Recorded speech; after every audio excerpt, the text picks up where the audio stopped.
84 देख रहे सारे दर्शकों का स्वागत है। मैं हरप्रीत कौर ते बुलेटिन की शुरुआत करते हैं हेडलाइंस के नाल। जस्टिस रणजीत सिंह कमीशन की नियुक्ति खिलाफ दायर पटीशन ते पी चिदंबरम ने रखा पंजाब सरकार का पक्ष, कहा नहीं की नियमां की उलंघना, जांच एजेंसी नूं कमीशन की रिपोर्ट ते किंतु परंतु करन दे पूरे अधिकार।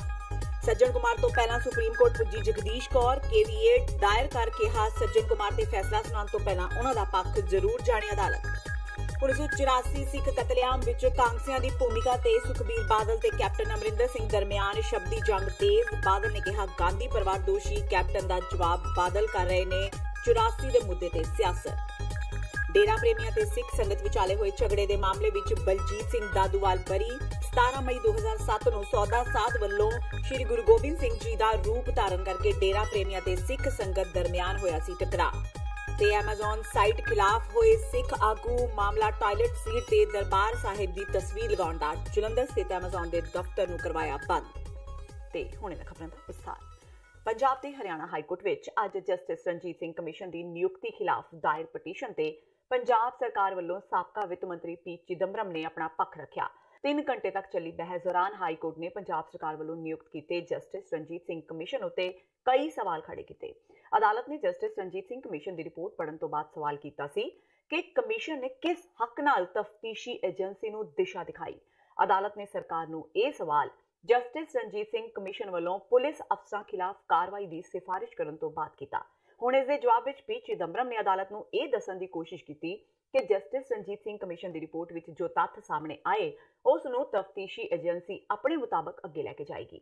ਉਹਨਾਂ ਆਪਣੀ ਬਹਿਸ ਵਿੱਚ ਕਿਹਾ ਕਿ ਇਸ ਮਾਮਲੇ ਦੀ ਤਫਤੀਸ਼ ਕਰ ਰਹੀ ਤਫਤੀਸ਼ੀ ਏਜੰਸੀ ਤੇ SIT ਮੋਡ ਤੋਂ ਜਸਟਿਸ ਰਣਜੀਤ ਸਿੰਘ ਕਮਿਸ਼ਨ ਦੀ ਰਿਪੋਰਟ ਦੇ ਹਰ ਤੱਥ ਦੀ ਜਾਂਚ ਕਰ ਸਕਦੀ ਹੈ। ਚਿਦੰਬਰਮ ਨੇ ਅਦਾਲਤ ਨੂੰ ਇਹ ਵੀ ਦੱਸਿਆ ਕਿ ਰਣਜੀਤ ਸਿੰਘ ਕਮਿਸ਼ਨ ਦੀ ਰਿਪੋਰਟ ਵਿੱਚ ਜਿਨ੍ਹਾਂ ਪੁਲਿਸ ਅਫਸਰਾਂ ਖਿਲਾਫ ਕਾਰਵਾਈ ਕਰਨ ਦੀ ਸਿਫਾਰਿਸ਼ ਕੀਤੀ ਗਈ ਹੈ, ਤੱਥਾਂ ਦੇ ਆਧਾਰ ਤੇ ਤਫਤੀਸ਼ੀ ਏਜੰਸੀ ਉਹ ਸਿਫਾਰਿਸ਼ ਰੱਦ ਕਰਨ ਦੀ ਵੀ ਆਜ਼ਾਦੀ ਰੱਖਦੀ ਹੈ। ਉਹਨਾਂ ਕਿਹਾ ਕਿ ਜਦੋਂ ਪੁਲਿਸ ਤੇ ਤਫਤੀਸ਼ੀ ਏਜੰਸੀ ਵੱਲੋਂ ਕੀਤੀ ਕਾਰਵਾਈ ਤੋਂ ਲੋਕਾਂ ਨੂੰ ਤਸੱਲੀ ਨਾ ਹੋਈ ਤਾਂ ਸਰਕਾਰ ਨੂੰ ਕਮਿਸ਼ਨ ਦੀ ਨਿਯੁਕਤੀ ਕਰਨੀ ਪਈ। ਜਸਟਿਸ ਰਣਜੀਤ ਸਿੰਘ ਕਮਿਸ਼ਨ ਦੀ ਨਿਯੁਕਤੀ ਇਨਕੁਆਇਰੀ ਕਮਿਸ਼ਨ ਐਕਟ ਤਹਿਤ ਕੀਤੀ ਗਈ ਸੀ। ਉਹਨਾਂ ਕਿਹਾ ਕਿ ਕਮਿਸ਼ਨ ਨੇ ਆਪਣੀ ਹੱਦ ਤੋਂ ਬਾਹਰ ਜਾ ਕੇ ਕੋਈ ਕੰਮ ਨਹੀਂ ਕੀਤਾ। 1984 ਦੇ ਸਿੱਖ ਕਤਲੇਆਮ ਦੌਰਾਨ ਦਿੱਲੀ ਕੈਂਟ ਦੇ ਰਾਜਨਗਰ ਇਲਾਕੇ ਵਿੱਚ 5 ਸਿੱਖਾਂ ਦੇ ਕਤਲ ਮਾਮਲੇ ਦੇ ਪੀੜਤ ਪੱਖ ਨੇ ਸੁਪਰੀਮ ਕੋਰਟ ਵਿੱਚ ਕੇਵੀਏਟ ਦਾਇਰ ਕੀਤਾ ਹੈ।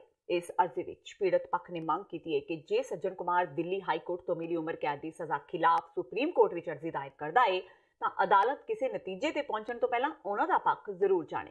ਕੇਵੀਏਟ ਕਤਲੇਆਮ ਦੀ ਪੀੜਤ ਜਗਦੀਸ਼ ਕੌਰ ਵੱਲੋਂ ਦਾਇਰ ਕੀਤੀ ਗਈ ਹੈ। ਜ਼ਿਕਰਯੋਗ ਹੈ ਕਿ ਸਿੱਖ ਕਤਲੇਆਮ ਦੌਰਾਨ 5 ਸਿੱਖਾਂ ਦੇ ਕਤਲ ਸੰਬੰਧੀ ਦੋਸ਼ੀ ਕਰਾਰ ਦਿੱਤੇ ਗਏ ਸੱਜਣ ਕੁਮਾਰ ਨੂੰ ਦਿੱਲੀ ਹਾਈ ਕੋਰਟ ਨੇ ਉਮਰ ਕੈਦ ਦੀ ਸਜ਼ਾ ਸੁਣਾਈ ਹੈ। ਹੁਣ ਸੱਜਣ ਕੁਮਾਰ ਨੇ ਹਾਈ ਕੋਰਟ ਵਿੱਚ ਆਤਮ ਸਮਰਪਣ ਕਰਨ ਦੀ ਅਪੀਲ ਦਾਇਰ ਕੀਤੀ ਹੈ। ਉਸਨੇ 1 ਮਹੀਨੇ ਦਾ ਹੋਰ ਸਮਾਂ ਮੰਗਿਆ ਹੈ। ਇਸ ਮਾਮਲੇ ਸੰਬੰਧੀ ਕੱਲ੍ਹ ਸੁਣਵਾਈ ਕੀਤੀ ਜਾਵੇਗੀ। ਸ਼੍ਰੋਮਣੀ ਅਕਾਲੀ ਦਲ ਦੇ ਪ੍ਰਧਾਨ ਸੁਖਬੀਰ ਸਿੰਘ ਬਾਦਲ ਨੇ ਸੱਜਣ ਕੁਮਾਰ ਨੂੰ ਉਮਰ ਕੈਦ ਦੀ ਸਜ਼ਾ ਸੁਣਾਏ ਜਾਣ ਦੇ ਮੁੱਦੇ ਤੇ ਕਾਂਗਰਸ ਦੇ ਪ੍ਰਧਾਨ ਰਾਹੁਲ ਗਾਂਧੀ ਦੀ ਚੁੱਪੀ ਤੇ ਸਵਾਲ ਚੁੱਕੇ ਨੇ। ਛੋਟੇ ਬਾਦਲ ਨੇ ਕਿਹਾ ਕਿ ਰਾਹੁਲ ਗਾਂਧੀ ਨੂੰ ਹੁਣ ਦੁਨੀਆ ਨੂੰ ਇਹ ਦੱਸਣਾ ਚਾਹੀਦਾ ਹੈ ਕਿ ਉਹ ਜਗਦੀਸ਼ ਟਾਈਟਲਰ ਨੂੰ ਕਾਂਗਰਸ ਵਿੱਚੋਂ ਕਦੋਂ ਕੱਢਣਗੇ ਤੇ ਕਮਲਨਾਥ ਨੂੰ ਮੱਧ ਪ੍ਰਦੇਸ਼ ਦਾ ਮੁੱਖ ਮੰਤਰੀ ਦੇ ਅਹੁਦੇ ਤੋਂ ਕਦੋਂ ਹਟਾਉਣਗੇ, ਕਿਉਂਕਿ ਉਹ ਦੋਵੇਂ ਹੀ ਨਵੰਬਰ 1984 ਸਿੱਖ ਕਤਲੇਆਮ ਦੇ ਮਾਮਲੇ ਵਿੱਚ ਮੁਲਜ਼ਮ ਨੇ। ਸੁਖਬੀਰ ਬਾਦਲ ਨੇ ਸਵਾਲ ਕੀਤਾ ਕਿ ਕੀ ਉਹ ਅਜਿਹਾ ਕਦਮ ਅਦਾਲਤ ਵੱਲੋਂ ਉਹਨਾਂ ਨੂੰ ਦੋਸ਼ੀ ਠਹਿਰਾਏ ਜਾਣ ਤੋਂ ਬਾਅਦ ਚੁੱਕਣਗੇ। ਸੁਖਬੀਰ ਬਾਦਲ ਨੇ ਕਿਹਾ ਕਿ ਇੰਜ ਜਾਪਦਾ ਹੈ ਕਿ ਰਾਹੁਲ ਗਾਂਧੀ ਅਸਲ ਵਿੱਚ ਸਿੱਖ ਕਤਲੇਆਮ ਦੇ ਸਾਜ਼ਿਸ਼ਕਾਰਿਆਂ ਵਿਰੁੱਧ ਕੋਈ ਕਾਰਵਾਈ ਕਰਨ ਤੋਂ ਡਰਦੇ ਨੇ, ਕਿਉਂਕਿ ਉਹ ਮਹਿਸੂਸ ਕਰਦੇ ਨੇ ਕਿ ਜੇ ਉਹਨਾਂ ਅਜਿਹੇ ਵਿਅਕਤੀਆਂ ਵਿਰੁੱਧ ਕੋਈ ਕਾਰਵਾਈ ਕੀਤੀ ਤਾਂ ਉਹ ਅਜਿਹਾ ਸਾਰਾ ਭੇਦ ਖੋਲ ਦੇਣਗੇ ਕਿ ਦਿੱਲੀ ਦੀਆਂ ਸੜਕਾਂ ਤੇ ਸਿੱਖਾਂ ਦੇ ਕਤਲੇਆਮ ਦੀ ਨਿਗਰਾਨੀ ਉਸ ਦੇ ਪਿਤਾ ਤੇ ਸਾਬਕਾ ਪ੍ਰਧਾਨ ਮੰਤਰੀ ਰਾਜੀਵ ਗਾਂਧੀ ਨੇ ਕਿਵੇਂ ਕੀਤੀ। ਕੱਲ ਸੱਜਣ ਕੁਮਾਰ ਨੇ ਭੇਜਿਆ ਪ੍ਰਧਾਨ ਮੰਤਰੀ ਨੂੰ ਆਪਣੇ ਪ੍ਰਧਾਨ ਰਾਹੁਲ ਗਾਂਧੀ ਨੂੰ ਅਸਤੀਫਾ ਕਾਂਗਰਸ ਤੋਂ। ਕੱਲ ਇੰਨੇ ਸਾਲ ਕਾਂਗਰਸ ਦਾ ਮੈਂਬਰ ਹੈ, ਉਦੋਂ ਤਾਂ ਬੋਲੇ ਨੇ, ਉਦੋਂ ਤਾਂ ਰਾਹੁਲ ਗਾਂਧੀ ਨੇ ਤੁਸੀਂ ਦੇਖੋ ਹਰ ਵਾਰ ਬਿਆਨ ਕੀਤਾ, ਬਾਹਰ ਵੀ ਫੌਰਨ ਗਿਆ ਕਿ ਸਾਡੇ ਕਾਂਗਰਸ ਦੀ ਲੀਡਰਸ਼ਿਪ ਇਨਵੋਲਵ ਨਹੀਂ ਹੈ। ਤੁਹਾਡਾ ਹੁਣ ਰਾਹੁਲ ਇਨਵੋਲਵ ਹੈ ਤਾਂ ਮੇਰਾ ਕਹਿਣ ਦਾ ਭਾਵ ਹੁਣ ਪ੍ਰੂਵ ਹੋ ਗਿਆ। ਸ਼ੁਰੂ ਤੋਂ ਕਹਿ ਰਹੇ ਸੀ ਅਸੀਂ ਕਿ ਗਾਂਧੀ ਪਰਿਵਾਰ ਨੇ ਸਾਰਾ ਕੁਝ ਕਰਾਇਆ। ਮੈਂ ਅਸੀਂ ਸ਼ੁਰੂ ਚ ਕਿਹਾ ਸਿੱਖ ਕੌਮ ਦੇ ਕਿਸੇ ਵੀ ਬੱਚੇ ਨੂੰ ਪੁੱਛ ਲਓ, ਕਿਸੇ ਵੀ ਬਜ਼ੁਰਗ ਨੂੰ ਪੁੱਛ ਲਓ, ਕਿਸੇ ਵੀ ਮਾਤਾ ਨੂੰ ਪੁੱਛ ਲਓ ਕਿ 84 ਦੇ ਅੰਦਰ ਕਤਲੇਆਮ ਦੇ ਪਿੱਛੇ ਕੌਣ ਹੈ, ਸਾਰੇ ਕਹਿਣਗੇ ਗਾਂਧੀ ਪਰਿਵਾਰ। ਗਾਂਧੀ ਪਰਿਵਾਰ ਤੇ ਉਹਦੇ ਹੁਕਮ ਜਿਹੜੇ ਉਹਦੇ ਲੈਫਟ ਰਾਈਟ ਸੀ ਉਹਨਾਂ ਨੇ ਕਰਾਇਆ। ਤੇ ਅੱਜ ਸੱਜਣ ਕੁਮਾਰ ਨੂੰ ਜੇਲ੍ਹ ਹੋ ਕੇ ਜੱਜ ਸਾਹਿਬ ਨੇ ਜੋ ਅਸੀਂ ਕਹਿੰਦੇ ਸੀ ਮੋਹਰ ਲਾ ਦਿੱਤੀ ਹੈ। ਹਾਈ ਕੋਰਟ ਦੇ ਜੱਜ ਸਾਹਿਬ ਨੇ मोहर ला दी है कि पोलिटिकल पेटर्नसी, कांग्रेस की पेटर्नसी, राहुल गांधी परिवार की पेटर्नसी, जिस करके आ सारे कतलेआम हुए। मैं हुण पुछना चाहना है राहुल गांधी चुप क्यों है? मैं एक होर पुछना चाहना राहुल गांधी नूं कि हुण देख रहे हैं जदों टाइटलर नूं कन्विक्ट होगा उदों एक्सपैल करनगे कि हुण करनगे? कमलनाथ नूं जदों फैसला होगा उदों एक्सपैल करनगे कि हुण करनगे? जिवें सज्जन कुमार नूं जे तुसीं केस सी एक्सपैल क्यों नहीं कीता? मैं सवाल है सिख कौम जानना चाहती है क्यों नहीं एक्सपैल करते? क्योंकि डरते है कि आ ना ले लैन कि साडे फैसला किया गया सी उदों राजीव गांधी ने। 1984 ਦੇ ਦੰਗਿਆਂ ਨੂੰ ਲੈ ਕੇ ਸ਼੍ਰੋਮਣੀ ਅਕਾਲੀ ਦਲ ਦੇ ਪ੍ਰਧਾਨ ਸੁਖਬੀਰ ਬਾਦਲ ਵੱਲੋਂ ਗਾਂਧੀ ਪਰਿਵਾਰ ਨੂੰ ਨਿਸ਼ਾਨਾ ਬਣਾਉਣ ਤੇ ਪੰਜਾਬ ਦੇ ਮੁੱਖ ਮੰਤਰੀ ਕੈਪਟਨ ਅਮਰਿੰਦਰ ਸਿੰਘ ਨੇ ਬਾਦਲ ਦੀ ਆਲੋਚਨਾ ਕੀਤੀ ਹੈ। ਕੈਪਟਨ ਨੇ ਕਿਹਾ ਕਿ 1984 ਦੇ ਸਿੱਖ ਕਤਲੇਆਮ ਦੇ ਮਾਮਲੇ ਵਿੱਚ ਬਿਨਾਂ ਵਜ੍ਹਾ ਗਾਂਧੀ ਪਰਿਵਾਰ ਨੂੰ ਲਪੇਟਣ ਦੀ ਮੁੜ ਕੋਸ਼ਿਸ਼ ਕੀਤੀ ਜਾ ਰਹੀ ਹੈ। ਉਹਨਾਂ ਕਿਹਾ ਕਿ ਇਹਨਾਂ ਦੰਗਿਆਂ ਵਿੱਚ ਵਿਅਕਤੀਗਤ ਰੂਪ ਵਿੱਚ ਕੁਝ ਕਾਂਗਰਸੀ ਲੀਡਰ ਸ਼ਾਮਲ ਸਨ ਜਿਨ੍ਹਾਂ ਨੂੰ ਪਾਰਟੀ ਲੀਡਰਸ਼ਿਪ ਦੀ ਲੁਕਵੇਂ ਜਾਂ ਖੁੱਲੇ ਤੌਰ ਤੇ ਕੋਈ ਹਮਾਇਤ ਹਾਸਲ ਨਹੀਂ ਸੀ। ਕੈਪਟਨ ਨੇ ਕਿਹਾ ਕਿ ਜੇਕਰ ਕਿਸੇ ਦੀ ਵਿਅਕਤੀਗਤ ਤੌਰ ਤੇ ਸਿੱਖ ਦੰਗਿਆਂ ਵਿੱਚ ਕੋਈ ਸ਼ਮੂਲੀਅਤ ਹੈ ਤਾਂ ਉਹ ਸਜ਼ਾ ਦਾ ਹੱਕਦਾਰ ਹੈ ਤੇ ਉਸ ਨੂੰ ਗੁਨਾਹਾਂ ਦੀ ਸਜ਼ਾ ਮਿਲਣੀ ਚਾਹੀਦੀ ਹੈ, ਪਰ ਇਸ ਮਾਮਲੇ ਵਿੱਚ ਪੂਰੀ ਕਾਂਗਰਸ ਪਾਰਟੀ ਜਾਂ ਗਾਂਧੀ ਪਰਿਵਾਰ ਨੂੰ ਲਪੇਟਣ ਦੀ ਕੋਸ਼ਿਸ਼ ਕਰਨੀ ਗੈਰ ਵਾਜਬ ਹੈ। ਉਹਨਾਂ ਕਿਹਾ ਕਿ ਹਿੰਸਾ ਮੌਕੇ ਰਾਹੁਲ ਸਕੂਲ ਪੜ੍ਹਦਾ ਸੀ ਤੇ ਰਾਜੀਵ ਗਾਂਧੀ ਪੱਛਮੀ ਬੰਗਾਲ ਵਿੱਚ ਸਨ। ਮੁੱਖ ਮੰਤਰੀ ਨੇ ਕਿਹਾ ਕਿ ਹਿੰਸਾ ਭੜਕਾਉਣ ਵਾਲੇ ਲੋਕਾਂ ਨੂੰ ਕੀਤੇ ਅਪਰਾਧ ਲਈ ਸਜ਼ਾ ਭੁਗਤਣੀ ਪਵੇਗੀ। ਅਦਾਲਤ ਨੇ ਸੱਜਣ ਕੁਮਾਰ ਨੂੰ ਉਮਰ ਕੈਦ ਦੀ ਸਜ਼ਾ ਦੇ ਕੇ ਇਸ ਕੇਸ ਵਿੱਚ ਮਿਸਾਲ ਕਾਇਮ ਕਰ ਦਿੱਤੀ ਹੈ। ਉਹਨਾਂ ਭਰੋਸਾ ਜ਼ਾਹਿਰ ਕੀਤਾ ਕਿ ਇਸ ਘਿਨੌਣੇ ਅਪਰਾਧ ਵਿੱਚ ਸ਼ਾਮਿਲ ਬਾਕੀ ਦੋਸ਼ੀਆਂ ਦਾ ਵੀ ਇਹੀ ਹਸ਼ਰ ਹੋਵੇਗਾ। ਆਮ ਆਦਮੀ ਪਾਰਟੀ ਦੇ ਬਾਗੀ ਵਿਧਾਇਕ ਸੁਖਪਾਲ ਖਹਿਰਾ ਨੇ ਹੁਣ ਆਪ ਨੂੰ ਹੀ ਪੰਜਾਬ ਡੈਮੋਕ੍ਰੈਟਿਕ ਅਲਾਇੰਸ ਵਿੱਚ ਸ਼ਾਮਿਲ ਹੋਣ ਦਾ ਸੱਦਾ ਦਿੱਤਾ ਹੈ। ਖਹਿਰਾ ਦਾ ਕਹਿਣਾ ਹੈ ਕਿ Aam Aadmi party Punjab democratic alliance ਵਿੱਚ ਸ਼ਾਮਿਲ ਹੋ ਕੇ ਚੋਣ ਲੜੇ ਤਾਂ ਉਹਨਾਂ ਦਾ ਸਵਾਗਤ ਹੈ। ਉਹਨਾਂ ਕਿਹਾ ਕਿ ਆਪ ਨੂੰ ਪੰਜਾਬ ਡੈਮੋਕ੍ਰੈਟਿਕ ਅਲਾਇੰਸ ਵਿੱਚ ਐਡਜਸਟ ਕਰ ਲਿਆ ਜਾਵੇਗਾ। ਖਹਿਰਾ ਦਾ ਇਹ ਵੀ ਮੰਨਣਾ ਹੈ ਕਿ ਆਮ ਆਦਮੀ ਪਾਰਟੀ ਦੇ ਸਾਰੇ ਉਮੀਦਵਾਰਾਂ ਦੀਆਂ ਜ਼ਮਾਨਤਾਂ ਜ਼ਬਤ ਹੋਣਗੀਆਂ। ਭਗਵੰਤ ਮਾਨ ਨੂੰ ਥੋੜੀ ਵੋਟ ਜ਼ਰੂਰ ਪਵੇਗੀ, ਇਸ ਲਈ ਭਗਵੰਤ ਮਾਨ ਕਾਂਗਰਸ ਨਾਲ ਅਲਾਇੰਸ ਕਰਕੇ ਐਮਪੀ ਬਣਨਾ ਚਾਹੁੰਦੇ ਨੇ। ਉਹਨਾਂ ਕਿਹਾ ਕਿ ਆਪ ਨੇ ਚੋਣਾਂ ਤੋਂ ਪਹਿਲਾਂ ਇਮਾਨਦਾਰੀ ਨਹੀਂ ਦਿਖਾਈ। ਪੰਜਾਬ ਦੀ ਆਮ ਆਦਮੀ ਪਾਰਟੀ ਨੂੰ ਦੁਰਗੇਸ਼ ਪਾਠਕ ਹੀ ਚਲਾ ਰਿਹਾ ਹੈ। ਖਹਿਰਾ ਨੇ ਕਿਹਾ ਕਿ ਪੰਜਾਬ ਵਿੱਚ ਹੁਣ ਵੀ ਤੀਜੇ ਬਦਲ ਲਈ ਥਾਂ ਮੌਜੂਦ ਹੈ, ਇਸ ਲਈ ਆਸ ਨਹੀਂ ਛੱਡਣੀ ਚਾਹੀਦੀ। ਖਹਿਰਾ ਨੇ ਕਿਹਾ ਕਿ ਪਾਕਿਸਤਾਨ ਵਿੱਚ ਵੀ ਦੋ ਹੀ ਪਾਰਟੀਆਂ ਸੀ ਪਰ ਇਮਰਾਨ ਖਾਨ ਜਿੱਤੇ। ਉਹਨਾਂ ਦਾਅਵਾ ਕੀਤਾ ਕਿ ਅਲਾਇੰਸ ਵਿੱਚ ਆਉਣ ਵਾਲੇ ਦਿਨਾਂ ਵਿੱਚ ਵੱਖਰੀ ਪਾਰਟੀ ਬਣਾਉਣ ਵਾਲੇ ਟਕਸਾਲੀ ਅਕਾਲੀ ਵੀ ਸ਼ਾਮਿਲ ਹੋ ਸਕਦੇ ਨੇ। ਖਹਿਰਾ ਨੇ ਕਿਹਾ ਕਿ ਉਹਨਾਂ ਵੱਲੋਂ 2 ਤੋਂ 3 ਵਿਧਾਇਕ ਲੋਕ ਸਭਾ ਚੋਣਾਂ ਲੜ ਸਕਦੇ ਨੇ। ਆਮ ਆਦਮੀ ਪਾਰਟੀ ਦੇ ਬਾਗੀਆਂ ਵੱਲੋਂ ਬਣਾਏ ਗਏ ਪੰਜਾਬ ਡੈਮੋਕ੍ਰੈਟਿਕ ਫਰੰਟ ਨਾਲ ਹੱਥ ਮਿਲਾਉਣ ਲਈ ਸ਼੍ਰੋਮਣੀ ਅਕਾਲੀ ਦਲ ਟਕਸਾਲੀ ਵੀ ਤਿਆਰ ਹੈ। ਨਵੇਂ ਬਣੇ ਦਲ ਦੇ ਪ੍ਰਧਾਨ ਰਣਜੀਤ ਸਿੰਘ ਬ੍ਰਹਮਪੁਰਾ ਨੇ ਸੁਖਪਾਲ ਖਹਿਰਾ ਵੱਲੋਂ ਫਰੰਟ ਵਿੱਚ ਸ਼ਾਮਿਲ ਹੋਣ ਦੇ ਸੱਦੇ ਤੇ ਹਾਂ ਪੱਖੀ ਹੁੰਗਾਰਾ ਭਰਿਆ ਹੈ। ਉਹਨਾਂ ਕਿਹਾ ਕਿ ਹਮਖਿਆਲੀ ਪਾਰਟੀਆਂ ਨਾਲ ਉਹਨਾਂ ਦਾ ਗੱਠਜੋੜ ਹੋ ਸਕਦਾ ਹੈ। ਉਹ ਬੈਠ ਕੇ ਇਸ ਮੁੱਦੇ ਤੇ ਚਰਚਾ ਕਰ ਸਕਦੇ ਨੇ।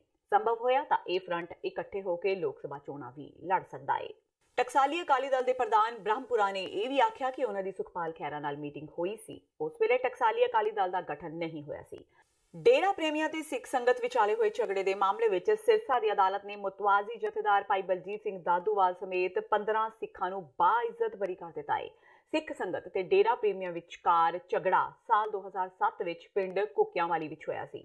ਦਰਅਸਲ 2007 ਵਿੱਚ ਡੇਰਾ ਮੁਖੀ ਗੁਰਮੀਤ ਰਾਮ ਰਹੀਮ ਵੱਲੋਂ ਸ਼੍ਰੀ ਗੁਰੂ ਗੋਬਿੰਦ ਸਿੰਘ ਜੀ ਵਰਗਾ ਬਾਣਾ ਪਾ ਕੇ ਅੰਮ੍ਰਿਤ ਛਕਾਉਣ ਦਾ ਸਿੱਖ ਪੰਥ ਨੇ ਵਿਰੋਧ ਕੀਤਾ ਸੀ ਤੇ ਇਸ ਮਾਮਲੇ ਵਿੱਚ 17 ਮਈ 2007 ਨੂੰ ਤਖਤ ਸ਼੍ਰੀ ਦਮਦਮਾ ਸਾਹਿਬ ਤਲਵੰਡੀ ਸਾਬੋ ਵਿਖੇ ਸਿੱਖ ਪੰਥ ਦਾ ਵੱਡਾ ਇਕੱਠ ਹੋਇਆ ਤੇ 5 ਤਖਤ ਸਾਹਿਬਾਨ ਦੇ ਜਥੇਦਾਰਾਂ ਵੱਲੋਂ ਡੇਰਾ ਮੁਖੀ ਦੇ ਬਾਈਕਾਟ ਦਾ ਹੁਕਮਨਾਮਾ ਜਾਰੀ ਕੀਤਾ ਗਿਆ ਸੀ।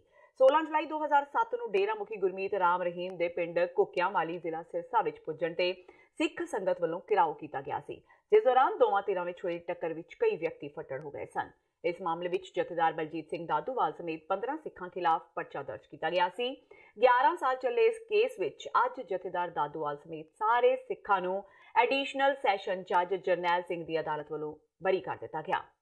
ਬੰਦੀ ਸਿੰਘਾਂ ਦੀ ਰਿਹਾਈ ਨੂੰ ਲੈ ਕੇ ਕਾਫੀ ਲੰਮੇ ਸਮੇਂ ਤੋਂ ਖਿੱਚੋਤਾਣ ਚੱਲ ਰਹੀ ਸੀ, ਕਿਉਂਕਿ ਅਨੇਕਾਂ ਹੀ ਸਿੱਖ ਜੇਲ੍ਹਾਂ ਵਿੱਚ ਨਜ਼ਰਬੰਦ ਨੇ, ਜਿਨ੍ਹਾਂ ਨੇ ਆਪਣੀ ਸਜ਼ਾ ਤਾਂ ਪੂਰੀ ਕਰ ਲਈ ਹੈ ਪਰ ਫਿਰ ਵੀ ਉਹ ਜੇਲ੍ਹਾਂ ਵਿੱਚ ਬੰਦ ਨੇ।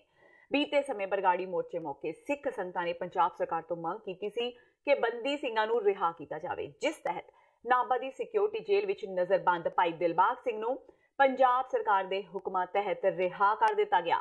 ਭਾਈ ਦਿਲਬਾਗ ਸਿੰਘ ਦੇ ਉੱਪਰ ਟਾਡਾ ਐਕਟ ਦਾ ਮਾਮਲਾ ਦਰਜ ਸੀ ਤੇ ਸਜ਼ਾ ਪੂਰੀ ਹੋਣ ਦੇ ਬਾਵਜੂਦ ਉਹ ਸਜ਼ਾ ਕੱਟ ਰਹੇ ਸਨ। ਦੱਸ ਦੇਈਏ ਕਿ ਭਾਈ ਦਿਲਬਾਗ ਸਿੰਘ ਨੇ 14 ਦੀ ਬਜਾਏ 17 ਸਾਲ ਸਜ਼ਾ ਕੱਟੀ ਹੈ। 17 ਸਾਲ ਹੋ ਗਏ ਮੈਨੂੰ ਅੰਦਰ ਪੂਰੇ ਤੇ ਰਿਹਾ। ਪਹਿਲੋਂ ਸਾਡੇ ਬੰਦੇ ਜਿਹੜੇ ਨੇ ਟਾੜਾ ਜਿੰਦੇ ਟਾੜਾ ਦੇ ਕੇਸ ਹਨ ਉਹ 12 ਸਾਲ ਤੇ ਕੱਟ ਕੇ ਰਿਹਾ ਹੋਏ ਸਨ। ਜਿਹੜੇ 25-30 ਪੰਜਾਬ ਸਰਕਾਰ ਨੇ ਰਿਹਾ ਕੀਤਾ ਜਦੋਂ ਕਾਂਗਰਸ ਦੀ ਵਜ਼ਾਰਤ ਸੀ ਪਹਿਲੋਂ ਮਹਾਰਾਜਾ ਪਟਿਆਲੇ ਦੀ, ਤੇ ਉਹਨਾਂ ਦੇ ਵਿੱਚ ਕੁਝ ਦੇ ਤੇ ਮੈਨੂੰ ਨਾਂ ਵੀ ਯਾਦ ਨੇ, ਜਿਹਦੇ ਵਿੱਚ ਪਰਵਿੰਦਰ ਸਿੰਘ ਸਤਰਾਣਾ, ਗੁਰਨਾਮ ਸਿੰਘ ਸਤਰਾਣਾ ਤੇ ਅੰਮ੍ਰਿਤਸਰ ਤੋਂ ਸਰਜੀਤ ਸਿੰਘ ਸੈਂਸਰਾ, ਅਮਰਜੀਤ ਸਿੰਘ ਤਰਨਤਾਰਨ ਤੋਂ, ਇੱਧਰ ਮੋਗੇ ਵਾਲ ਦੇ ਹਨ ਕੁਲਦੀਪ ਸਿੰਘ ਤੇ ਲਛਮਣ ਸਿੰਘ, ਜੋਰਾ ਸਿੰਘ, ਗੁਰਦੇਵ ਸਿੰਘ, ਤੇਜਾ ਸਿੰਘ, ਹੋਰ ਵੀ ਨੇਕਾਂ ਜਿਹਨਾਂ ਦਾ ਨਾਂ ਭੁੱਲ ਗਿਆ ਵਾ, ਜਿਹੜੇ ਪੰਜਾਬ ਸਰਕਾਰ ਨੇ ਰਿਹਾ ਕੀਤੇ ਸਨ ਟਾੜਾ ਵਾਲੇ। ਕਿਉਂ ਅਸੀਂ ਹੁਣ ਮੈਨੂੰ ਪਹਿਲੀ ਰਿਹਾ ਕੀਤਾ ਇਹਨਾਂ ਨੇ, ਬਾਕੀ ਸਾਰੇ ਜਿਹੜੇ ਸਾਡੇ ਬੰਦੇ ਨੇ ਸਜ਼ਾਵਾਂ ਕੋਈ 20 ਸਾਲ ਕੱਟੀ ਬੈਠਾ, ਕੋਈ 25 ਸਾਲ ਕੱਟੀ ਬੈਠਾ ਹੈ। ਆਮ ਤੇ 14 ਸਾਲ ਕੱਟਣੀ ਹੁੰਦੀ ਹੈ, ਇਹ ਮੈਂ ਜਿਹੜੀ 17 ਵੱਧ ਕੱਟੀ ਹੈ। ਆਮਦਨ ਤੋਂ ਵੱਧ ਜਾਇਦਾਦ ਬਣਾਉਣ ਦੇ ਦੋਸ਼ਾਂ ਹੇਠ ਘਿਰੇ ਅਕਾਲੀ ਆਗੂ ਦਿਆਲ ਸਿੰਘ ਕੋਲਿਆਂਵਾਲੀ 1 ਦਿਨ ਦੇ ਹੋਰ ਰਿਮਾਂਡ ਤੇ ਰਹਿਣਗੇ। ਕੋਲਿਆਂਵਾਲੀ ਨੂੰ ਵਿਜੀਲੈਂਸ ਵੱਲੋਂ ਮੋਹਾਲੀ ਅਦਾਲਤ ਵਿੱਚ ਪੇਸ਼ ਕੀਤਾ ਗਿਆ, ਜਿੱਥੋਂ ਉਹਨਾਂ ਨੂੰ 1 ਦਿਨ ਦੇ ਰਿਮਾਂਡ ਤੇ ਭੇਜ ਦਿੱਤਾ ਗਿਆ। ਹਾਲਾਂਕਿ ਵਿਜੀਲੈਂਸ ਨੇ ਅਦਾਲਤ ਕੋਲੋਂ 2 ਦਿਨ ਦਾ ਰਿਮਾਂਡ ਮੰਗਿਆ ਸੀ, ਪਰ ਅਦਾਲਤ ਨੇ ਕੋਲਿਆਂਵਾਲੀ ਨੂੰ 1 ਦਿਨ ਦਾ ਰਿਮਾਂਡ ਦਿੱਤਾ। ਦੱਸ ਦੇਈਏ ਕਿ ਮੋਹਾਲੀ ਅਦਾਲਤ ਵੱਲੋਂ ਅਕਾਲੀ ਨੇਤਾ ਦਿਆਲ ਸਿੰਘ ਕੋਲਿਆਂਵਾਲੀ ਨੂੰ ਪਹਿਲਾਂ 3 ਦਿਨਾਂ ਦੇ ਰਿਮਾਂਡ ਤੇ ਭੇਜਿਆ ਗਿਆ ਸੀ, ਜਿਸ ਤੋਂ ਬਾਅਦ ਅੱਜ ਰਿਮਾਂਡ ਖਤਮ ਹੋਣ ਤੇ ਵਿਜੀਲੈਂਸ ਵੱਲੋਂ ਕੋਲਿਆਂਵਾਲੀ ਨੂੰ ਮੁੜ ਅਦਾਲਤ ਵਿੱਚ ਪੇਸ਼ ਕੀਤਾ ਗਿਆ ਤੇ 1 ਦਿਨ ਦਾ ਰਿਮਾਂਡ ਲਿਆ ਗਿਆ। ਤੇ ਹੁਣ ਵੇਲਾ ਹੋ ਗਿਆ ਬ੍ਰੇਕ ਦਾ। ਬਾਕੀ ਦੀਆਂ ਖਬਰਾਂ ਇਸ ਬ੍ਰੇਕ ਤੋਂ ਬਾਅਦ।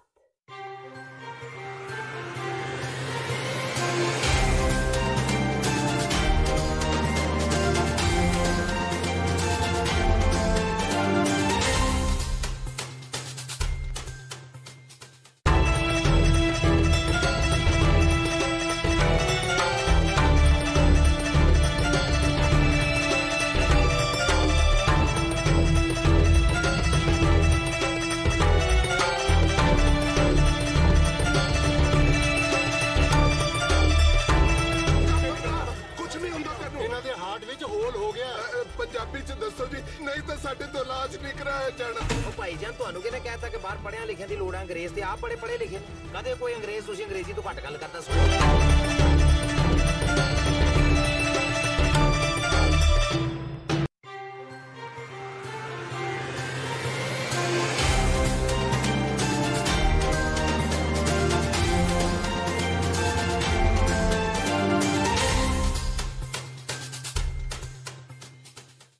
ਬ੍ਰੇਕ ਤੋਂ ਬਾਅਦ ਟੀਵੀ 84 ਦੇ ਖਬਰਾਂ ਦੇ ਬੁਲੇਟਿਨ ਵਿੱਚ ਸਵਾਗਤ ਹੈ। ਵਧਦੇ ਹਾਂ ਅਗਲੀ ਖਬਰ ਵੱਲ। ਆਨਲਾਈਨ ਸ਼ਾਪਿੰਗ ਸਾਈਟ ਐਮਾਜ਼ੋਨ ਤੇ ਸ਼੍ਰੀ ਹਰਮੰਦਰ ਸਾਹਿਬ ਦੀ ਤਸਵੀਰ ਵਾਲੇ ਆਨਲਾਈਨ ਵੇਚੇ ਜਾ ਰਹੇ ਡੋਰ ਮੈਟ ਤੇ ਟਾਇਲਟ ਸੀਟ ਦੀ ਵਿਕਰੀ ਨੂੰ ਲੈ ਕੇ ਸ਼ੁਰੂ ਹੋਏ ਵਿਵਾਦ ਤੇ ਸਿੱਖ ਤਾਲਮੇਲ ਕਮੇਟੀ ਨੇ ਸਖਤ ਨੋਟਿਸ ਲੈਂਦਿਆਂ ਜਲੰਧਰ ਸਥਿਤ ਐਮਾਜ਼ੋਨ ਦਾ ਦਫ਼ਤਰ ਬੰਦ ਕਰਵਾ ਦਿੱਤਾ।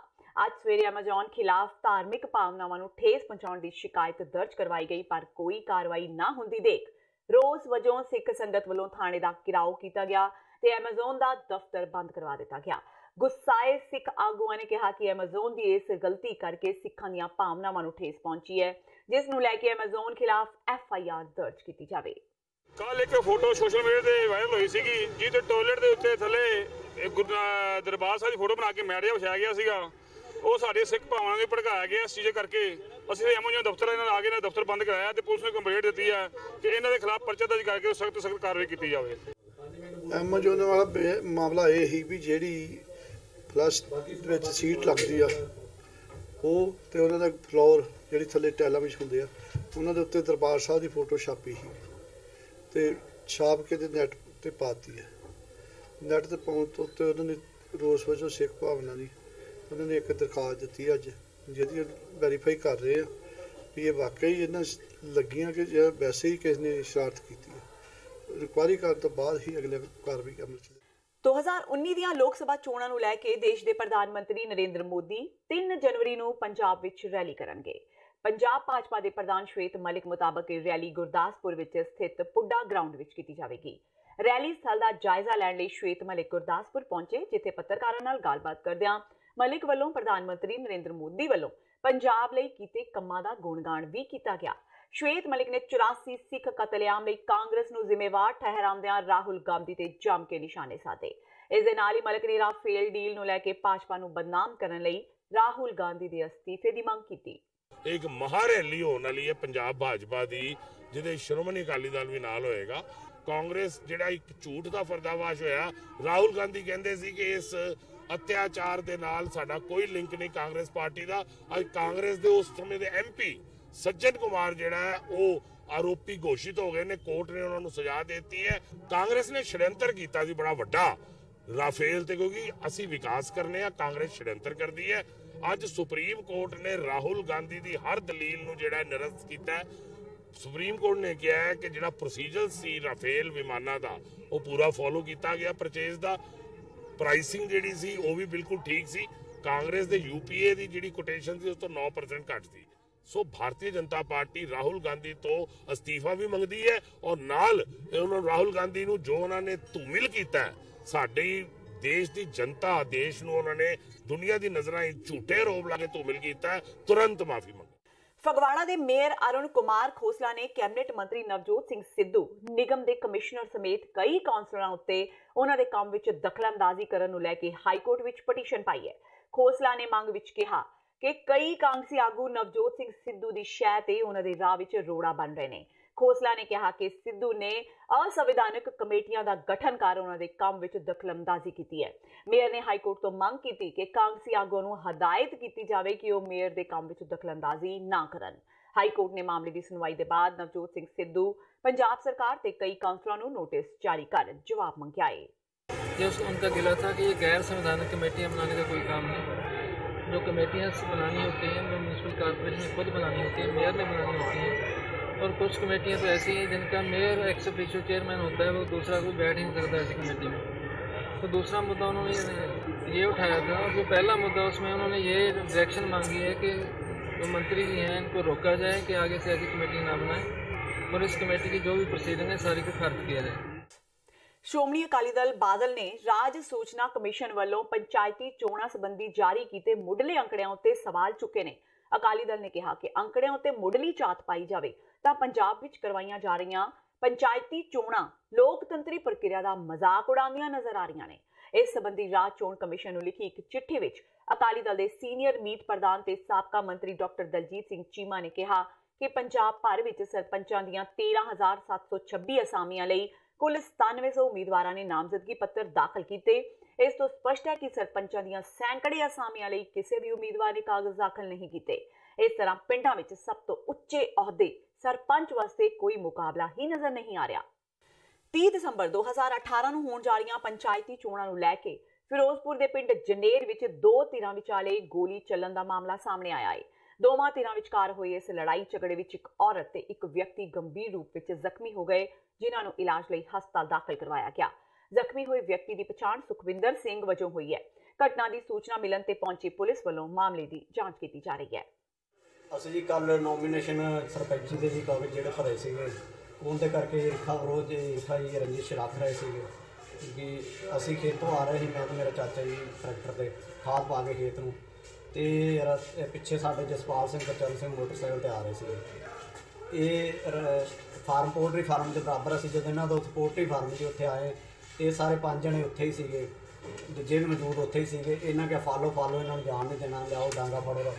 ਅਸੀਂ ਭਜਾ ਗਏ ਟਰੈਕਟਰ, ਤੇ ਅਸੀਂ ਟਰੈਕਟਰ ਭਜਾ ਕੇ ਚਾਚੇ ਦੇ ਪਹਿਲੋਂ ਚਾਚੇ ਮੇਰੇ ਦਾ ਘਰ ਆਉਂਦਾ ਜੀ, ਉੱਥੇ ਰੁਕ ਗਏ ਅਸੀਂ ਟਰੈਕਟਰ ਹੁੰਦੇ ਤਾਂ ਘਰੇ ਵਾੜ ਲਿਆ। ਅੱਗੇ ਗਾਂਹ ਜਾ ਕੇ ਸਾਡਾ ਘਰ ਹੈ, ਤੇ ਜਦੋਂ ਅਸੀਂ ਖੜ੍ਹੇ ਹਾਂ ਜੇ ਰੁਕੇ ਹਾਂ ਟਰੈਕਟਰ ਤੱਕ ਕੇ, ਇਹ ਸਾਰੇ ਜਣੇ ਜੀ ਆ ਕੇ ਸਾਡੇ ਨਾਲ ਮਾਰੋ ਇਹਨਾਂ ਨੂੰ ਜਾਣ ਨਹੀਂ ਦਿਆ ਜੇ। ਤੇ ਚਾਚਾ ਮੇਰਾ ਭੱਜ ਕੇ ਉਹਦੇ ਕਮਰੇ 'ਚ ਵੜ ਗਿਆ ਜੀ, ਲੋਕ ਮੈਂ ਆਪਣੇ ਘਰ ਨੂੰ ਭੱਜ ਉੱਠਿਆ ਜੀ ਉਦੋਂ ਸਿੱਧਾ, ਤੇ ਇਹਨਾਂ ਮੈਂ ਫਾਇਰਿੰਗ ਸ਼ੁਰੂ ਕਰਤੀ ਜੀ। ਜਿਹੜਾ ਅੱਜ ਦੀ ਇਨਫੋਰਮੇਸ਼ਨ ਜਿਹੜੀ ਆਈ ਹੈ ਉਹ ਇਹ ਪਰਮਜੀਤ ਪੁੱਤਰ ਕਰਤਾਰ ਸਿੰਘ ਹੈ, ਪਿੰਡ ਜਨੇਰ ਦਾ। ਇਹ ਆਪਣੀ ਜ਼ਮੀਨ ਤੋਂ ਟਰੈਕਟਰ ਲੈ ਕੇ ਆ ਰਿਹਾ ਸੀਗਾ। ਕੋਈ ਰਾਹ ਦੇ ਉੱਤੇ ਰਾਹ ਦੇਣ ਦਾ ਇਹਦੇ ਜਿਹੜੇ ਸ਼ਰੀਕੇ 'ਚ ਹੋਈਆਂ ਚਾਚੇ ਤਾਏ ਬਗੀਚਾ ਪਾਰਟੀ, ਉਹਨਾਂ ਨਾਲ ਇਹਦਾ ਝਗੜਾ ਹੋਇਆ। ਝਗੜੇ ਦੇ ਵਿੱਚ ਉੱਥੋਂ ਹੀ ਅੱਗੇ ਖਹਿਬਾਜੀ ਤੋਂ ਇਹਨਾਂ ਦੇ ਫਾਇਰ ਵਗੈਰਾ ਚਲਾਏ ਤੇ ਇਹ ਲੜੇ ਨੇ। ਦੋ ਪਾਰਟੀਆਂ, ਇੱਕ ਸੁਖਵਿੰਦਰ ਸਿੰਘ ਹੈ ਪੁੱਤਰ ਦਰਸ਼ਨ ਸਿੰਘ ਜੋ ਦਾਖਲ ਹੋਇਆ, ਇੱਕ ਗੁਰਦੀਪ ਕੌਰ ਹੈ ਪੁੱਤਰ ਕੁਲਬੀਰ ਸਿੰਘ, ਉਹ ਦਾਖਲ ਹੋਇਆ ਤੇ ਅੱਗੇ ਜਿਵੇਂ MLR ਆਏਗੀ ਉਵੇਂ ਕਾਰਵਾਈ ਕੀਤੀ ਜਾਏਗੀ। ਜ਼ਿਲ੍ਹਾ ਹੁਸ਼ਿਆਰਪੁਰ ਦੇ ਪਿੰਡ ਜਲਾਲਪੁਰ ਵਿੱਚ ਪੰਚਾਇਤੀ ਚੋਣਾਂ ਦੀਆਂ ਵੋਟਰ ਸੂਚੀਆਂ ਨੂੰ ਲੈ ਕੇ ਕਾਂਗਰਸੀ ਤੇ ਅਕਾਲੀ ਵਰਕਰ ਆਮੋ ਸਾਹਮਣੇ ਹੋ ਗਏ। ਸਰਕਾਰ ਤੇ BDPO ਟਾਂਡਾ ਤੇ ਧੱਕੇਸ਼ਾਹੀ ਦਾ ਦੋਸ਼ ਲਗਾਉਂਦਿਆਂ ਲੋਕਾਂ ਨੇ ਧਰਨਾ ਪ੍ਰਦਰਸ਼ਨ ਕੀਤਾ। ਹਲਕਾ ਉੜਮੁੜ ਦੇ ਕਾਂਗਰਸੀ ਵਿਧਾਇਕ ਸੰਗਤ ਸਿੰਘ ਗਿਲਜੀਆਂ ਨੂੰ ਦਫ਼ਤਰ ਵਿੱਚ ਵੀ ਬੈਠਣ ਲਈ ਮਜਬੂਰ ਹੋਣਾ ਪਿਆ, ਜਿਸ ਦੌਰਾਨ ਅਕਾਲੀਆਂ ਤੋਂ ਬਾਅਦ ਕਾਂਗਰਸੀ ਵਰਕਰਾਂ ਦੇ ਵੀ ਉੱਥੇ ਇਕੱਠੇ ਹੋਣ ਤੇ ਪੁਲਿਸ ਪ੍ਰਸ਼ਾਸਨ ਦੀ ਸੂਝ-ਬੂਝ ਨਾਲ ਇਹ ਟਕਰਾਅ ਟਲ ਗਿਆ। इस दौरान विधायक गिरजियां दे कांग्रेसी समर्थकों ते अकाली दल दे वर्कर एक दूजे खिलाफ नारेबाजी करते नजर आए। हालांकि पुलिस के दखल नाल टकराअ टलिया। कांग्रेसी आगू जोगिंदर सिंह गिलजियां ने कहा कि अकालियां वालों गलत तरीके नाल पिंड जलालपुर विच गलत वोटां बनाईयां गईयां ने, जिस ते पर्दा पाउण लई इह ड्रामा रचिया जा रहा है। ये मामला अज जो ये मामला इस करके गरमाई होया कि जफर दा बिट्टू जिन्हां दी मदर इलैक्शन लड़ रही पिंड जलालपुर विचों वो अज जदों वोट लिस्ट लैण आए ਤੇ ਵੀਡੀਓ ਨੇ ਵੋਟ ਲਿਸਟ ਦੇਣ ਦੀ ਬਜਾਏ ਉਹਨਾਂ ਨੂੰ ਚੰਡਾ ਵੀ ਮਾਰੀਆਂ ਤੇ ਧੱਕੇ ਮਾਰ ਕੇ ਉਹਨੂੰ ਬਾਹਰ ਕੱਢ ਦਿੱਤਾ। ਉਸ ਤੋਂ ਬਾਅਦ ਫਿਰ ਇਹ ਪਿੰਡ ਵਾਸੀ ਔਰ ਇਲਾਕਾ ਵਾਸੀ ਇਹ ਇਕੱਠੇ ਹੋਏ ਨੇ। ਇਕੱਠੇ ਹੋ ਕੇ ਇਹ ਇਨਸਾਫ ਦੀ ਮੰਗ ਕਰਦੇ ਨੇ ਕਿ ਜਿਹੜਾ ਕਿ ਵੀਡੀਓ ਨੇ ਥੱਪੜ ਮਾਰਿਆ ਉਹਦੇ ਤੇ ਕਾਨੂੰਨੀ ਕਾਰਵਾਈ ਕੀਤੀ ਜਾਵੇ, ਉਹਦੇ ਤੇ ਪਰਚਾ ਕੀਤਾ ਜਾਵੇ। ਔਰ ਜਿਹੜੀਆਂ ਵੋਟਾਂ ਕੱਟ ਕੇ ਦੂਜਿਆਂ ਪਿੰਡਾਂ 'ਚ ਪਾਤੀਆਂ ਨੇ, ਕੋਈ ਦੂਜਿਆਂ ਵਾਟਾਂ 'ਚ ਪਾਤੀਆਂ ਨੇ, ਇੰਨਾ ਧੱਕਾ ਕਦੇ ਵੀ ਅੱਜ ਤੱਕ ਅਕਾਲੀ ਸਰਕਾਰ 'ਚ ਨਹੀਂ ਹੋਇਆ ਜਿੰਨਾ ਕਿ ਅਕਾਲੀ ਸਰਪੰਚਾਂ ਨੇ ਇੰਨਾ ਧੱਕਾ ਹੋ ਰਿਹਾ ਹੈ। सूबे विच पंचायती चोणां दी तैयारी जोरां ते चल रही है। अज बरनाला पुलिस ने 100 पेटियां देसी शराब ते 3 स्विफ्ट गड्डियां समेत 4 नशा तस्करां नूं काबू कीता। मामले संबंधी जानकारी दिंदिआं DSP सुरजीत सिंह धनोआ ने दस्सिया कि पंचायती चोणां दे मद्देनज़र पुलिस हाई अलर्ट ते है। थां थां नाके लगा के तलाशी लई जा रही है। इस दौरान उन्हां 2 ਵੱਖ-ਵੱਖ मामलिਆਂ विच 4 नशा तस्करां नूं गिरफ्तार कीता है। काबू कीते शराब तस्करां ने दस्सिया कि वो चंडीगढ़ तो सस्ते रेटां ते शराब खरीद के पंजाब दे ਵੱਖ-ਵੱਖ शहरां विच वेच दिंदे सन। शराब तस्करी दा काम पहलां भी कर चुके ने। पहलां भी उन्हां खिलाफ शराब तस्करी दे कई मामले दर्ज ने। पुलिस अधिकारियों मुताबक बरामद कीतियां स्विफ्ट गड्डियां दा इस्तेमाल शराब दी तस्करी लई कीता जांदा सी। पुलिस ने 4 खिलाफ मामला दर्ज करके जांच शुरू कर दित्ती है। ये स्टाफ बरनाला दे हौलदार नैब सिंह ने एक नाका लाया सी जिहदे विच एक स्विफ्ट कार रोकी। ਉਹਦੇ ਵਿੱਚ 2 ਬੰਦੇ ਜਿਹੜੇ ਮਿਲੇ, ਹਰਪ੍ਰੀਤ ਸਿੰਘ ਤੇ ਰਣਜੋਤ ਸਿੰਘ। ਇਹਨਾਂ ਤੋਂ 5 ਡੱਬੇ ਦੇਸੀ ਸ਼ਰਾਬ ਚੰਡੀਗੜ੍ਹ ਦੀ ਬਰਾਮਦ ਹੋਈ, ਜਿਨ੍ਹਾਂ ਨੂੰ ਹਾਸੂ ਜ਼ਾਬਤਾ ਗ੍ਰਿਫਤਾਰ ਕਰਕੇ ਕਾਰਵਾਈ ਅਮਲ 'ਚ ਲਿਆਂਦੀ ਗਈ। ਇਸੇ ਲੜੀ ਦੇ ਵਿੱਚ ASC ਟੇਕ ਚੰਦ ਨੇ ਇੱਕ ਨਾਕਾ ਲਾਇਆ ਹੋਇਆ ਸੀ। ਉਹਦੇ ਵਿੱਚ ਇੱਕ ਸਵਿਫਟ ਕਾਰ ਦੇ ਵਿੱਚੋਂ 95 ਡੱਬੇ ਅੰਗਰੇਜ਼ੀ ਦੇਸੀ ਸ਼ਰਾਬ ਚੰਡੀਗੜ੍ਹ ਦੀ ਬਰਾਮਦ ਹੋਈ। ਇੱਕ ਕਾਰ ਹੋਰ ਸੀ ਜਿਹਦੇ ਵਿੱਚ ਹਰਪ੍ਰੀਤ ਸਿੰਘ ਤੇ ਗੁਰਪ੍ਰੀਤ ਸਿੰਘ 2 ਬੰਦੇ ਸੀਗੇ, 2 ਕਾਬੂ ਕੀਤੇ। ਇਹਨਾਂ ਨੂੰ ਗ੍ਰਿਫਤਾਰ ਕਰਕੇ ਅਗਲੀ ਕਾਰਵਾਈ ਜਿਹੜੀ ਆ ਅਮਲ 'ਚ ਲਿਆਂਦੀ ਜਾ ਰਹੀ ਆ। प्रमुख सिख संस्था चीफ खालसा दीवान ਦੀਆਂ ਚੋਣਾਂ ਨੂੰ ਲੈ ਕੇ ਚੱਲ ਰਹੇ ਸਟੇਟਸ ਤੇ ਅੱਜ ਅਦਾਲਤ ਵਿੱਚ ਦੋਵਾਂ ਪੱਖਾਂ ਦੇ ਵਕੀਲਾਂ ਵਿਚਕਾਰ ਬਹਿਸ ਹੋਈ ਤੇ ਅਦਾਲਤ ਨੇ ਅਗਲੀ ਸੁਣਵਾਈ ਲਈ 5 ਜਨਵਰੀ ਦੀ ਤਰੀਕ ਤੈਅ ਕੀਤੀ ਹੈ। ਅਦਾਲਤ ਦੇ ਆਦੇਸ਼ਾਂ ਮੁਤਾਬਕ ਇਸ ਪੂਰੇ ਮਾਮਲੇ ਵਿੱਚ ਇੱਕ ਪੱਖ ਨੇ ਦੂਜੇ ਪੱਖ ਉੱਤੇ ਜਾਲੀ ਵੋਟਾਂ ਬਣਾਉਣ ਦਾ ਇਲਜ਼ਾਮ ਲਗਾਇਆ ਸੀ, ਜਿਸ ਦੀ ਜਾਂਚ 29 ਦਸੰਬਰ ਨੂੰ ਕੀਤੀ ਜਾਵੇਗੀ ਤੇ ਫਿਰ 5 ਜਨਵਰੀ ਨੂੰ ਉਸ ਜਾਂਚ ਰਿਪੋਰਟ ਦੇ ਆਧਾਰ ਤੇ ਦੋਵੇਂ ਪੱਖਾਂ ਨੂੰ ਸੁਣਿਆ ਜਾਵੇਗਾ ਤੇ ਉਸ ਤੋਂ ਬਾਅਦ ਹੀ ਨਵੀਂ ਲਿਸਟ ਬਣਾ ਕੇ ਚੋਣ ਦੀ ਪ੍ਰਕਿਰਿਆ ਨੂੰ ਅੱਗੇ ਵਧਾਇਆ ਜਾ ਸਕੇਗਾ। ਇਸ ਮਾਮਲੇ ਵਿੱਚ ਮੁੱਦਈ ਪੱਖ ਨੇ ਕਿਹਾ ਕਿ 29 ਤਰੀਕ ਦੀ ਜਾਂਚ ਦੇ ਬਾਅਦ ਸਭ ਕੁਝ ਸਾਫ਼ ਹੋ ਜਾਵੇਗਾ ਤੇ ਜਲਦੀ ਹੀ ਚੋਣ ਪ੍ਰਕਿਰਿਆ ਮੁਕੰਮਲ ਹੋ ਜਾਵੇਗੀ। ਅੱਜ ਕੋਰਟ ਨੇ ਦੋਨੋਂ ਧਿਰਾਂ ਨੂੰ ਅੰਦਰ ਬੁਲਾ ਕੇ ਤੇ ਉਹਨਾਂ ਦੀ ਗੱਲ ਸੁਣੀ। ਪਹਿਲੇ ਕੌਂਸਲਸ ਤੋਂ ਬਗੈਰ ਸੁਣੀ ਹੈ, ਵਕੀਲਾਂ ਤੋਂ ਬਗੈਰ। ਫਿਰ ਉਹਨਾਂ ਨੇ ਉਸ ਤੋਂ ਬਾਅਦ ਸਤਨਰਾਜ ਸਿੰਘ ਜੀ ਜਿਹੜੇ ਇਸ ਵੇਲੇ ਆਫੀਸ਼ੀਏਟਿੰਗ ਪ੍ਰੈਜ਼ੀਡੈਂਟ ਨੇ ਉਹਨਾਂ ਨੂੰ ਬੁਲਾਇਆ ਤੇ ਉਹਨਾਂ ਨੂੰ ਇਹ ਕਿਹਾ ਕਿ 15 ਦਿਨਾਂ ਦੇ ਅੰਦਰ ਅੰਦਰ ਨਵੀਂ 5 ਤਰੀਕ ਪਾਤੀ ਹੈ ਵੀ ਨਵੀਂ ਤੁਸੀਂ ਲਿਸਟ ਬਣਾਓ ਸਾਰੀ। 29 ਤਰੀਕ ਨੂੰ ਇਨਕੁਆਇਰੀ ਹੋਏਗੀ। ਉਸ ਤੋਂ ਬਾਅਦ ਜਿਹੜਾ ਹੈ ਉਹ ਲਿਸਟ ਬਣਨ ਤੋਂ ਬਾਅਦ ਅਸੀਂ 5 ਤਰੀਕ ਨੂੰ ਦੁਬਾਰਾ ਅਦਾਲਤ 'ਚ ਆਵਾਂਗੇ ਇੱਥੇ।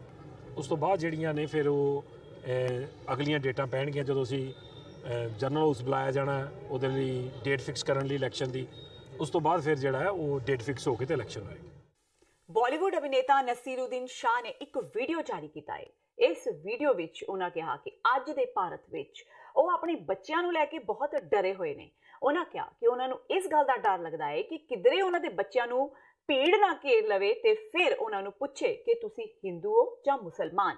ਉਹਨਾਂ ਦੇ ਬੱਚਿਆਂ ਕੋਲ ਇਸ ਦਾ ਕੋਈ ਜਵਾਬ ਨਹੀਂ ਹੋਏਗਾ ਕਿਉਂਕਿ ਉਹਨਾਂ ਨੇ ਆਪਣੇ ਬੱਚਿਆਂ ਨੂੰ ਧਰਮ ਦੀ ਤਾਲੀਮ ਹੀ ਨਹੀਂ ਦਿੱਤੀ। ਚੰਗਿਆਈ ਤੇ ਬੁਰਾਈ ਦਾ ਮਜ਼ਹਬ ਨਾਲ ਕੋਈ ਲੈਣਾ ਦੇਣਾ ਨਹੀਂ ਹੈ। ਨਸੀਰੁਦੀਨ ਸ਼ਾਹ ਨੇ ਅੱਗੇ ਕਿਹਾ ਕਿ ਇਨੀ ਦਿਨੀ ਸਮਾਜ ਵਿੱਚ ਚਾਰੋਂ ਪਾਸੇ ਜ਼ਹਿਰ ਫੈਲ ਗਿਆ ਏ। ਉਹਨਾਂ ਨੂੰ ਇਸ ਗੱਲ ਦੀ ਫਿਕਰ ਹੁੰਦੀ ਹੈ ਕਿਉਂਕਿ ਹਾਲਾਤ ਜਲਦੀ ਸੁਧਰਦੇ ਹੋਏ ਉਹਨਾਂ ਨੂੰ ਨਜ਼ਰ ਨਹੀਂ ਆ ਰਹੇ। ਨਾਲ ਹੀ ਉਹਨਾਂ ਕਿਹਾ ਕਿ ਦੇਸ਼ ਵਿੱਚ ਉਹਨਾਂ ਲੋਕਾਂ ਨੂੰ ਠੋਸ ਸਜ਼ਾ ਮਿਲਣੀ ਚਾਹੀਦੀ ਹੈ ਜੋ ਕਾਨੂੰਨ ਦਾ ਮਜ਼ਾਕ ਬਣਾਉਂਦੇ ਨੇ। ਨਸੀਰੁਦੀਨ ਸ਼ਾਹ ਨੇ ਬੁਲੰਦ ਸ਼ਹਿਰ ਹਿੰਸਾ ਦਾ ਜ਼ਿਕਰ ਕਰਦਿਆਂ ਕਿਹਾ ਕਿ ਹਾਲ ਹੀ ਵਿੱਚ ਅਸੀਂ ਦੇਖਿਆ ਹੈ ਕਿ ਇੱਕ ਗਾਂ ਦੀ ਮੌਤ ਪੁਲਿਸ ਅਧਿਕਾਰੀ ਦੀ ਮੌਤ ਤੋਂ ਵੱਧ ਮਹੱਤਵ ਰੱਖਣ ਲੱਗੀ है। कई इलाकों में हम लोग देख रहे हैं कि एक गाय की मौत को ज़्यादा अहमियत दी जाती है एक पुलिस अफसर की मौत के बनिस्बत। मुझे फिक्र होती है अपनी औलाद के बारे में सोचकर, क्योंकि उनका मजहब ही नहीं है। मजहबी तालीम मुझे मिली थी और रत्ना को बहुत कम मिली थी, लेकिन मुझे थोड़ी ज़्यादा मिली थी, उसको बिल्कुल भी नहीं। एक लिबरल हाउस होल्ड था उसका, और हमने अपने बच्चों को मजहबी तालीम बिल्कुल नहीं दी। ਤੇ ਇਸ ਹੁਣ ਤੱਕ ਦੀਆਂ ਖਬਰਾਂ ਚੰਦ ਇੱਕ ਵਾਰ ਫਿਰ ਨਜ਼ਰ ਮਾਰਦੇ ਹਾਂ ਮੁੱਖ ਖਬਰਾਂ ਤੇ। ਜਸਟਿਸ ਰਣਜੀਤ ਸਿੰਘ ਕਮਿਸ਼ਨ ਦੀ ਨਿਯੁਕਤੀ ਖਿਲਾਫ ਦਾਇਰ ਪਟੀਸ਼ਨ ਤੇ ਪੀ ਚਿਦੰਬਰਮ ਨੇ ਰੱਖਿਆ ਪੰਜਾਬ ਸਰਕਾਰ ਦਾ ਪੱਖ, ਕਿਹਾ ਨਹੀਂ ਕੀਤੀ ਨਿਯਮਾਂ ਦੀ ਉਲੰਘਣਾ, ਜਾਂਚ ਏਜੰਸੀ ਨੂੰ ਕਮਿਸ਼ਨ ਦੀ ਰਿਪੋਰਟ ਤੇ ਕਿੰਤੂ ਪਰੰਤੂ ਕਰਨ ਦੇ ਪੂਰੇ ਅਧਿਕਾਰ। ਸੱਜਣ ਕੁਮਾਰ ਤੋਂ ਪਹਿਲਾਂ ਸੁਪਰੀਮ ਕੋਰਟ ਪੁੱਜੀ ਜਗਦੀਸ਼ ਕੌਰ, ਕੇਵੀਏ ਦਾਇਰ ਕਰ ਕਿਹਾ ਸੱਜਣ ਕੁਮਾਰ ਤੇ ਫੈਸਲਾ ਸੁਣਾਉਣ ਤੋਂ ਪਹਿਲਾਂ ਉਹਨਾਂ ਦਾ ਪੱਖ ਜ਼ਰੂਰ ਜਾਣੇ ਅਦਾਲਤ। 1984 ਸਿੱਖ ਕਤਲੇਆਮ ਵਿੱਚ ਕਾਂਗਸੀਆਂ ਦੀ ਭੂਮਿਕਾ ਤੇ ਸੁਖਬੀਰ ਬਾਦਲ ਤੇ ਕੈਪਟਨ ਅਮਰਿੰਦਰ ਸਿੰਘ ਦਰਮਿਆਨ ਸ਼ਬਦੀ ਜੰਗ ਤੇਜ਼। ਬਾਦਲ ਨੇ ਕਿਹਾ ਗਾਂਧੀ ਪਰਿਵਾਰ ਦੋਸ਼ੀ, ਕੈਪਟਨ ਦਾ ਜਵਾਬ ਬਾਦਲ ਕਰ ਰਹੇ ਨੇ 84 ਦੇ ਮੁੱਦੇ ਤੇ ਸਿਆਸਤ। ਡੇਰਾ ਪ੍ਰੇਮੀਆਂ ਤੇ ਸਿੱਖ ਸੰਗਤ ਵਿਚਾਲੇ ਹੋਏ ਝਗੜੇ ਦੇ ਮਾਮਲੇ ਵਿੱਚ ਬਲਜੀਤ ਸਿੰਘ ਦਾਦੂਵਾਲ ਬਰੀ। 17 ਮਈ 2007 ਨੂੰ ਸੌਦਾ ਸਾਧ ਵੱਲੋਂ ਸ੍ਰੀ ਗੁਰੂ ਗੋਬਿੰਦ ਸਿੰਘ ਜੀ ਦਾ ਰੂਪ ਧਾਰਨ ਕਰਕੇ ਡੇਰਾ ਪ੍ਰੇਮੀਆਂ ਤੇ ਸਿੱਖ ਸੰਗਤ ਦਰਮਿਆਨ ਹੋਇਆ ਸੀ ਟਕਰਾਅ। ਤੇ ਐਮਾਜ਼ਨ ਸਾਈਟ ਖਿਲਾਫ ਹੋਏ ਸਿੱਖ ਆਗੂ ਮਾਮਲਾ, ਟਾਇਲਟ ਸੀਟ ਤੇ ਦਰਬਾਰ ਸਾਹਿਬ ਦੀ ਤਸਵੀਰ ਲਗਾਉਣ ਦਾ ਜਲੰਧਰ ਸਥਿਤ ਐਮਾਜ਼ਨ ਦੇ ਦਫ਼ਤਰ ਨੂੰ ਕਰਵਾਇਆ ਬੰਦ। ਇਸ ਦੇ ਨਾਲ ਹੀ TV 84 ਦਾ ਖਬਰਾਂ ਦਾ ਇਹ ਬੁਲੇਟਿਨ ਖਤਮ ਹੁੰਦਾ ਹੈ। ਮੈਨੂੰ ਹਰਪ੍ਰੀਤ ਕੌਰ ਨੂੰ ਦਿਓ ਇਜਾਜ਼ਤ। ਸਤਿ ਸ਼੍ਰੀ ਅਕਾਲ।